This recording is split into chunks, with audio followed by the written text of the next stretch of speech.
Hello friends, welcome back to my channel. और आज की वीडियो एक टेक वीडियो है जहां मैं कंप्लीट डिटेल्स बताने जा रहा हूं एलजी कंपनी के 5 स्टार रेफ्रिजरेटर का। मेरी पिछली वीडियो एलजी के 4 स्टार रेफ्रिजरेटर की थी जिसे आप सभी ने बहुत पसंद किया एंड मैंने सोचा कि मैं 5 स्टार रेफ्रिजरेटर के बारे में आप सभी को बताऊं। फ्रेंड्स, अगर आप मेरे चैनल पे नए हैं और अगर आपने मेरा चैनल अभी तक सब्सक्राइब नहीं किया है तो kindly subscribe to my channel, like and share this video. Friends, मैं आपको ये बताना चाहूँगा कि ये वीडियो एक रिव्यू वीडियो नहीं है और मेरी कोशिश ये रहेगी कि मैं इस फ्रिज से रिलेटेड कंप्लीट डिटेल्स आपको बता दूं वीडियो में। और जब आप इस फ्रिज को परचेज़ करने जा रहे हो तो इस वीडियो को देखने के बाद आपको कंप्लीट डिटेल्स पता चल जाए। इस फ्रिज की कैपेसिटी है 190 लीटर्स की एंड इसकी एमआरपी है 18,190 रुपीज़। फ्रेंड्स, मैं क्विकली आपको एक इसका ब्रोशर दिखा देता हूँ कि एलजी कंपनी कितनी रेफ्रिजरेटर बनाती है और आपके पास कौन से ऑप्शंस हैं 5 स्टार रेफ्रिजरेटर में इन 190 लीटर्स। तो मैं आपको ये बताना चाहूँगा कि 190 लीटर्स में 5 स्टार रेटिंग में सिर्फ ये जो आप डिज़ाइन में देख रहे हैं सिर्फ only one option we have. ये मॉडल है GL B201 ASPY एंड ये रेफ्रिजरेटर के बारे में हम लोग डिस्कस कर रहे हैं और इसका कलर है स्कारलेट प्लूमेरिया। 190 लीटर्स के पैटर्न में इस फ्रिज को छोड़ के सिर्फ एक कलर अवेलेबल है, वो है प्लेन सिल्वर कलर का। यहाँ पे आप देख सकते हैं वो 5 स्टार रेटिंग्स में अवेलेबल है एंड अदर कैपेसिटी की बहुत सारी रेंज अवेलेबल है, 4 स्टार, 2 स्टार, 3 स्टार। आप देख सकते हैं मल्टीपल ऑप्शंस आपको मिलेंगे एलजी कंपनी की तरफ से। So varieties of options available, you can choose as per your requirement. और अदर पेज पर भी आप देख सकते हैं यहाँ पे मल्टीपल ऑप्शंस अवेलेबल है। 215 लीटर से लेकर 270 लीटर्स तक की सारी डिटेल्स है यहाँ पे। ये जस्ट मैंने एडिशनली सोचा कि मैं आपको कुछ ऑप्शंस बता दूं कि कितने ऑप्शंस एलजी कंपनी की तरफ से अवेलेबल है और ये आपको मदद करेगी ये एलजी कंपनी की तरफ से सारी ऑप्शंस के बारे में जानने में। चलिए इसका क्लोज लुक मैं दिखाता हूँ। और फ्लावर पैटर्न आप यहाँ पे देख सकते हैं इस रेफ्रिजरेटर में। यहाँ पे लॉक दिया गया है, दिस इज लॉक एंड ये हैंडल है। डिज़ाइन इसका कर्व है, आप यहाँ देख सकते हैं ये कर्व है थोड़ा सा इस जगह पे।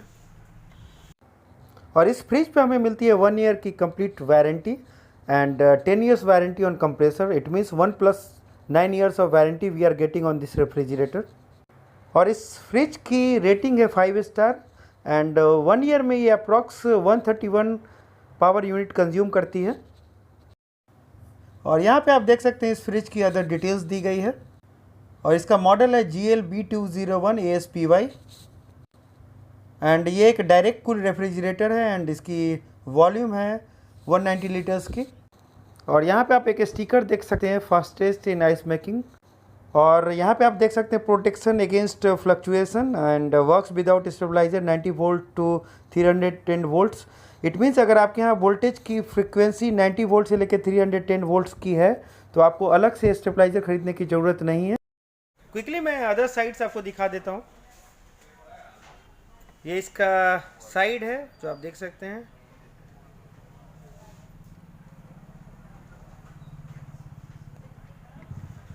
और ये इसका अदर साइड।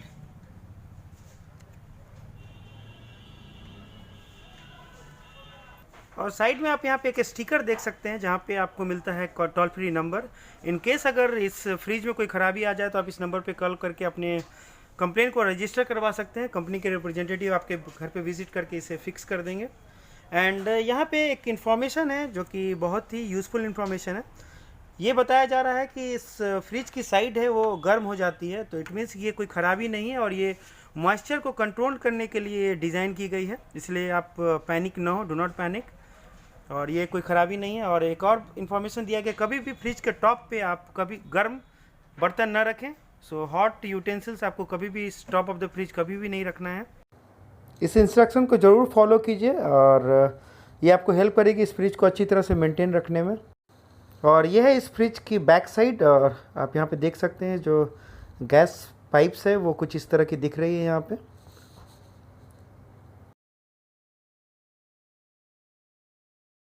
और बॉटम में आपको मिलता है कंप्रेसर यूनिट और पावर केबल यहाँ पे दिया गया है एंड यहाँ पे कंप्रेसर यूनिट, और एक डिफ्रॉस्ट बकेट भी यहाँ पे आप देख सकते हैं। मैं आपको दिखाता हूँ क्लोजली। और ये डिफ्रॉस्ट बकेट है। यूजुअली जब आप इसे डिफ्रॉस्ट करेंगे तो सारी जो पानी है वो बाहर आके, जब आइस मेल्ट होके बाहर आएगी तो आप इस बकेट में स्टोर होगी। तो इसे आपको ओपन करके, इस स्क्रू की मदद से आपको इसे ओपन करके बाहर पानी को फेंकना है। सो आपको रेगुलर बेसिस पे ये करना है। फ्रेंड्स, इस वीडियो को एंड तक देखिए, और मेरी ये कोशिश रहेगी कि मैं सारी इन्फॉर्मेशन इस फ्रिज के बारे में आपको ज़रूर बताऊं। तो चलिए फ्रेंड्स, अब इसकी इनसाइड व्यू को देखते हैं। और फ्रेंड्स, ये है इसका इनसाइड व्यू। जब आप फ्रिज ओपन करते हैं तो ये कुछ इस तरह का दिखता है। बहुत ही नीट लुक है और बहुत ही क्लीन लुक है इस फ्रिज का। चलिए मैं क्लोजली आपको दिखाता हूँ इसके हर एक सेक्शन को, ताकि आपको मदद मिले इस फ्रिज की कंप्लीट डिटेल्स जानने में।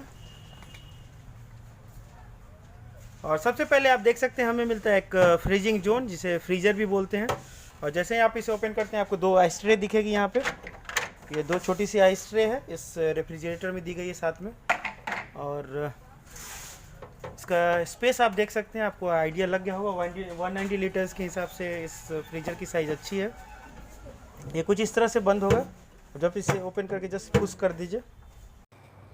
फ्रेंड्स, इस फ्रीजर के अंदर एक छोटा सा प्लास्टिक का डिफ्रॉस्ट इंडिकेटर प्रोवाइड किया गया है, जो हमें यह बताता है कि अगर आइस की लेवल उस इंडिकेटर से एबव चली जाए तो हमें डिफ्रॉस्ट बटन को यूज़ करना है इस फ्रिज को डिफ्रॉस्ट करने के लिए। और सेम इन्फॉर्मेशन आप यहाँ स्टिकर पे देख सकते हैं।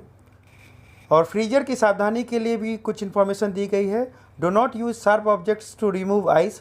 बर्फ़ हटाने के लिए कभी भी धारदार वस्तुओं का उपयोग नहीं करें। एंड फ्रीजर में कभी भी कांच के बर्तन न रखें।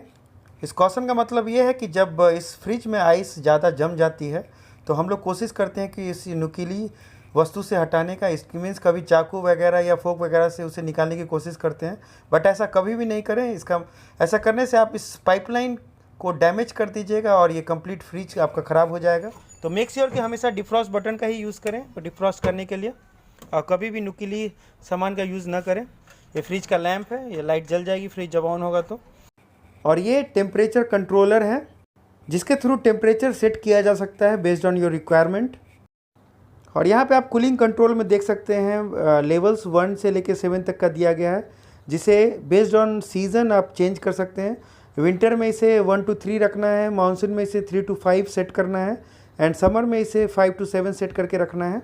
और नीचे आपको मिलता है cool and fresh zone. Basically ये चिलर ट्रे है, और इस चिलर ट्रे में आप डेयरी प्रोडक्ट्स रखते हैं, तो इस डेयरी प्रोडक्ट्स आप यहाँ पे रख सकते हैं। और दो सेल्फ दी गई है जो कि टफन ग्लास की है, और इसे आप एडजस्ट कर सकते हैं अपने रिक्वायरमेंट के अनुसार। ये निकल जाती है कुछ इस तरह से, और आप कहीं पे भी इसे फिक्स कर सकते हैं कुछ इस तरह से, और हटा के भी बाहर रख सकते हैं आप। इट्स अप टू यू कि आप इसे कहाँ फिक्स करना चाहते हैं। और बॉटम में आपको मिलता है वेजिटेबल एंड फ्रूट बॉक्स, और इसे भी क्लीन करने के लिए आप रिमूव कर सकते हैं कुछ इस तरह से, ये बाहर निकल जाएगा। एंड ये आप इस तरह से कुछ बाहर निकाल सकते हैं। इसके नीचे एक ब्रोशर दिया गया है, मैं क्विकली आपको दिखा देता हूँ ब्रोशर क्या है।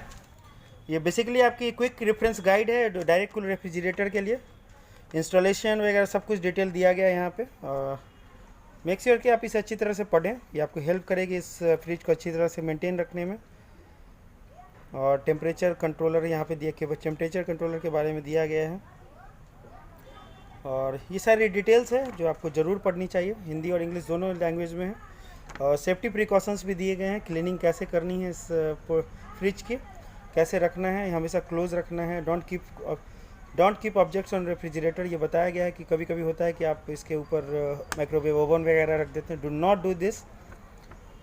और यहाँ पे बताया गया, जो मैंने आपको बताया था, चाकू वगैरह से लोग आइस को निकालने की कोशिश करते हैं, बट ऐसा नहीं करना है। वेसल्स नहीं रखने हैं। सो पिक्टोरियल रिप्रेजेंटेशन है, ये डेफिनेटली आपको हेल्प करेगी इस फ्रिज को अच्छी तरह से मेंटेन रखने में। और यहाँ तक ये भी कहा गया है कि फ्रिज को कभी भी कवर ना करें, तो do not use plastic cloth cover.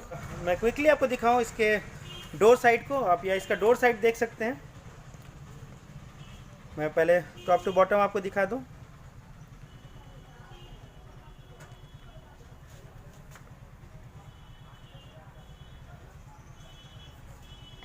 और यहाँ पे आप देख सकते हैं छोटे छोटे सेल्फ्स दिए गए हैं, और अपने रिक्वायरमेंट के अनुसार आप अपने प्रोडक्ट्स यहाँ पे रख सकते हैं, लाइक बटर वगैरह वगैरह चाहे तो आप यहाँ रख डाल सकते हैं। और यहाँ पे एक शेल्फ है जो बड़ी बॉटल के इस जगह को आप यूज़ कर सकते हैं, इस प्लेस को। और बॉटम में भी आप एक शेल्फ देख सकते हैं। सो और यह है इस फ्रिज का यूज़र मैनुअल एंड लॉक की। आइए मैं अब दिखाता हूँ कि इस की मदद से इस फ्रिज को लॉक एंड अनलॉक कैसे करना है। तो आप जैसे इसे पुश करें, थोड़ी इस तरह से पुश करके आप इसे एंटी क्लॉकवाइज डायरेक्शन में मूव कर दें, ये फ्रिज लॉक हो जाएगा। और इसे क्लॉकवाइज डायरेक्शन में जब आप मूव करेंगे तो ये ओपन हो जाएगा कुछ इस तरह से।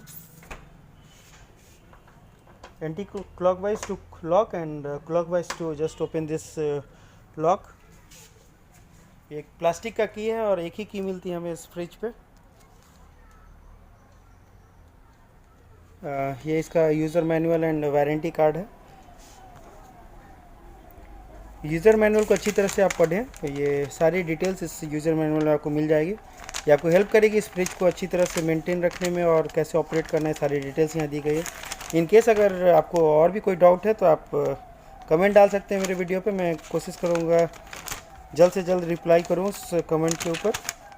और यहाँ पे आप जिस भी रिटेल आउटलेट से परचेज करें सारी डिटेल्स यहाँ फिल करवा लें। ये आपको मदद करेगी इस फ्रिज की वारंटी को स्मूथली कवर करने में। तो फ्रेंड्स, मैंने सारी डिटेल्स इस फ्रिज के बारे में कवर कर ली है। सो आई होप कि ये वीडियो आपको पसंद आई होगी और जानकारी मिली होगी एक नए प्रोडक्ट के बारे में। अगर ये वीडियो पसंद आए तो मेरे चैनल को सब्सक्राइब कीजिए, इस वीडियो को लाइक कीजिए और ज़्यादा से ज़्यादा शेयर कीजिए। So thank you so much guys for watching this video. Thank you so much.